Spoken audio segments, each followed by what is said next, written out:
বৃষভানু রাজা নামে এক পরম ভক্ত বাস করতেন। তার কীর্তিদা সুন্দরী নামে এক পতিপ্রাণা স্ত্রী ছিল। তারই গর্ভে ভাদ্র মাসে শুক্লাষ্টমী তিথিতে মধ্যাহ্নে শুভক্ষণে শ্রীমতী রাধারানী জন্মগ্রহণ করেন। কন্যারত্ন দর্শনে সমগ্র বৃন্দাবন দিব্যানন্দে মগ্ন হলেন। কন্যার রূপে সকলে মুগ্ধ হলেও তার চোখ নিমিলিত ছিল বলে সকলেই মনে করল কন্যাটি অন্ধ হয়ে জন্মগ্রহণ করেছে। রাধারানীর চোখ মুদ্রিত থাকার কারণ হচ্ছে, একদিন গোলকে কৃষ্ণ রাধারানীকে জ্ঞাপন করলেন যে তিনি অতি শীঘ্রই পৃথিবীতে অবতরণ করবেন।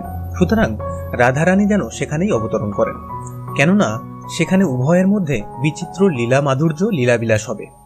কৃষ্ণের কথা শুনে রাধারানী বললেন যে যদি তাকে পৃথিবীতে অবতরণ করতে হয় তাহলে পরপুরুষের মুখ দর্শন করতে হবে। কিন্তু রাধারানী শ্রীকৃষ্ণের রূপমাধুরী ছাড়া অন্য কিছুই দর্শন করেন না, তাই তার পক্ষে পৃথিবীতে কিভাবে জন্মগ্রহণ করা সম্ভব। রাধারানীর যুক্তিসঙ্গত কথা শুনে কৃষ্ণ বললেন